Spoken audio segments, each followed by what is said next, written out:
Chapter 17. When he opened his eyes, he saw that he was not dead. He was in a hospital room. He couldn't remember where he had been before, but he knew it hadn't been here. He slowly turned his head to the right and saw a woman sitting in a chair in front of the window. Her head was tilted to the side in a rather uncomfortable-looking position.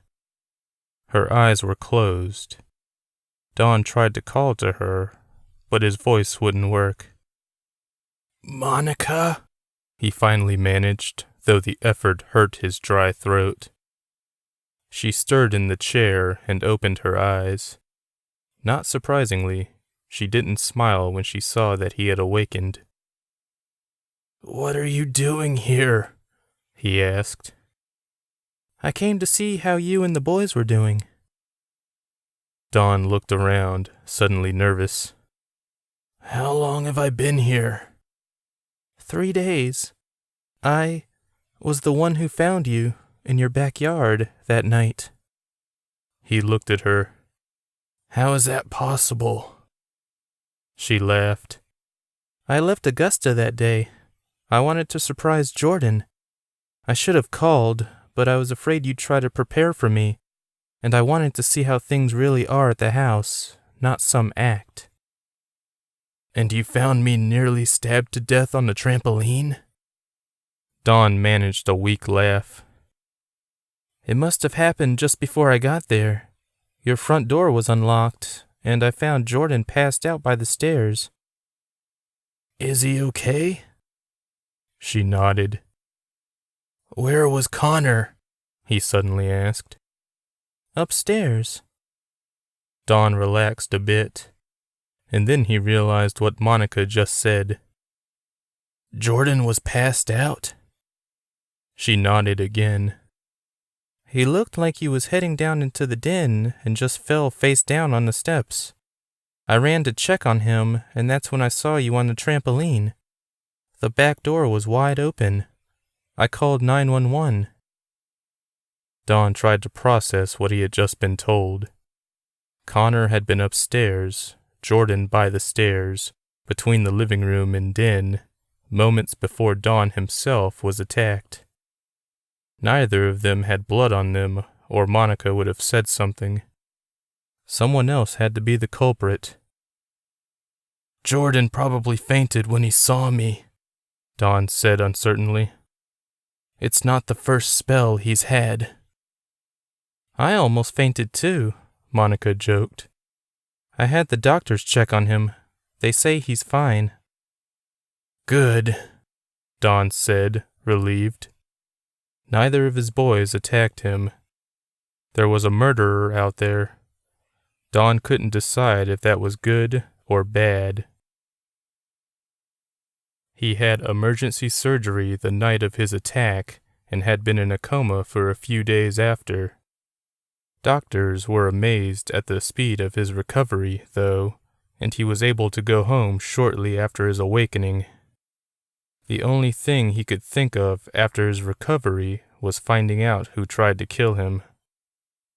One of the first things he did was call Travis's parents and ask when he got home that night. Mrs. Hooper said her son had gotten in about 10 minutes after Don knew he'd left the house, and that he looked a little melancholy. One couldn't blame Don for suspecting the teen. He had gone camping with the others the night Mr. Lepper was murdered. That could have easily been him filming the incident with Connor's camera. From the moment Don returned home a week after the attack, he got several phone calls from the dreadful Deirdre Marshall. She, of course, wanted the details of the attack, but he ignored her queries. One day, however, he got an unexpected phone call from Aunt Cynthia. "Monica told me what happened," she said in reply to Don's unspoken question. "I'm fine," he replied. "You don't sound fine. Someone tried to kill you." "Would you believe I tripped and fell on a knife?" he joked. "Several times? Probably." They both laughed. "I'm still worried, she continued. "Do you think Connor did it?" That was my first guess, as much as it hurts to admit. But Monica said he was upstairs when she got there, and she didn't find any blood in the house or on him. Don was in his study, looking through the fireplace into the rest of the empty house. Monica had taken the boys to a movie. I think we're looking at a plain old-fashioned murderer living in the woods behind my house. Cynthia was silent for a moment. Finally, she said, "I wouldn't be too sure about that."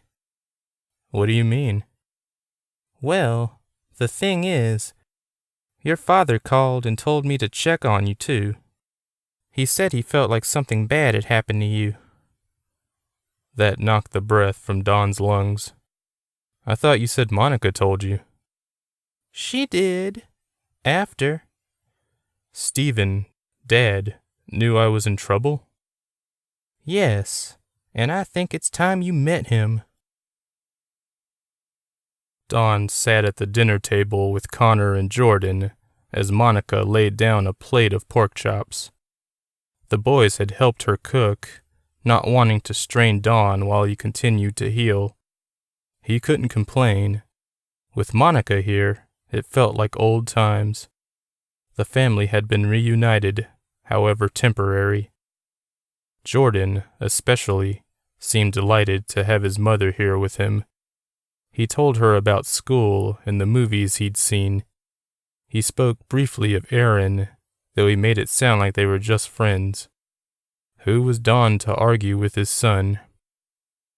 Don and Monica locked eyes a few times during dinner, and he was surprised to see a smile on her face. He smiled back. After dinner, the two stepped out onto the front porch and watched the sun set on the neighborhood. He stepped close to her, wrapped an arm around her waist. She didn't pull away. "Does this mean we can be a normal family again?" he asked quietly. "This is going to sound cliché, but we were never normal." Don chuckled. "That's true." "I'm sorry about what happened to you," she continued, "but this doesn't change what you did. You're still a man who murdered his brother." Hearing that made Don's insides ache, and he doubted it was the knife wounds acting up. In his love's eyes, he would always be a heartless, cowardly murderer. "Nothing I'll ever do will change that," he murmured. "All I can do is live the rest of my life knowing what I am and hoping I never hurt anyone else." "Have you been holding up that last end?" she asked. "I haven't killed anyone else." "Are you sure?"